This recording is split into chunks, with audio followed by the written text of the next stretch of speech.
Hello! Welcome back sa aking YouTube channel. This is Zator Vlog. Ayan, at kung bago ka pa lang sa aking YouTube channel, please don't forget to like, subscribe, click the bell button para maging updated kayo sa aking mga bagong uploads. Ayan, so magmikos-mikos na naman tayo ulit nito. Gagamit tayo ng paa ng manok. So ayan, dahil nakahanap ako nung isang araw nung nag-grocery kami, nakahanap ako ng paa ng manok. So bumili ako ng isang plate at saka hinati ko siya. So ayan, nilinisan ko siya, hinugasan ko. Siyempre tinanggal ko yung paano kasi alam mo na pahit naman talaga pag nagluto pag andyan yung kanyang mga kuko, o diba?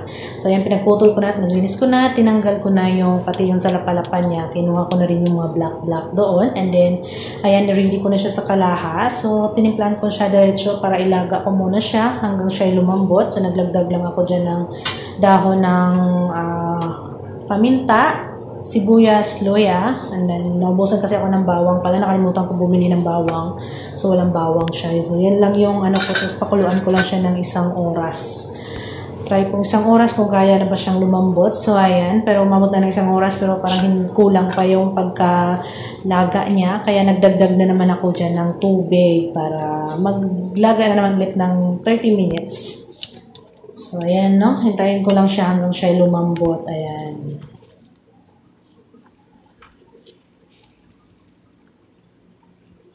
And then, tinakpan ko na siya ulit ng mga 15 minutes muna. And then, check natin kung lumambot ba siya. So, parang kulang pa rin. And then, dinagdag ko na yung tira kong sabaw ng nilaga kong manok. Yung, nagluto kasi ako ng red rice sa kanila. So, may tirang sabaw. Oh, yan ang ginamit ko. Dinagdag ko na siya, pang dagdag timpla na din. Ano. And then, ilaga ko siya ulit ng mga 30 minutes ulit.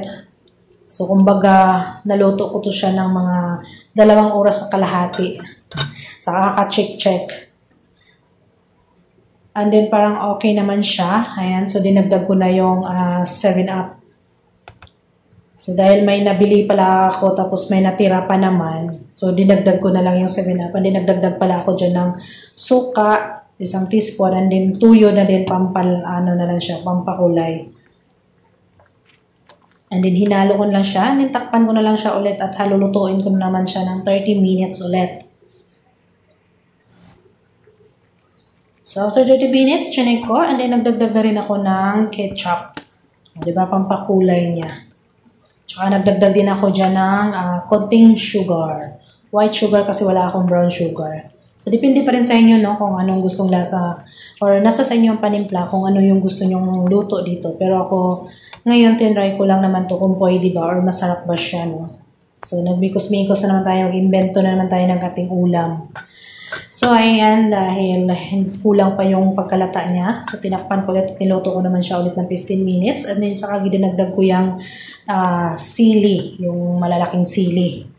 Nagdagdag ko ng 2, tapos hinati ko lang siya sa gitna para lumabas yung pagkaanghang niya. And then, okay, after 30 minutes na tinakpan, and then chinek ko ulit, and then naging, ayan na siya, nag-dry na yung sabaw niya. So, ganyan na lang yung hitsura niya, no? So, okay na, sobrang lambot na niya, pwede na itong kainin pati buto. Ayan, ready na siya. So, ayan, kung nagustuhan nyo at kung umabot kayo sa video na to, paki-comment naman at kung saan lugar kayo. Kung saan naabot ang luto na to. At kung nagustuhan nyo, huwag kalimutang i-subscribe ang ating YouTube channel. Zator Vlog, paki-like, paki-share, paki-click na rin ang ating notification bell button para maging updated kayo sa aking mga bagong uploads. Ayan. Thank you. Bye-bye.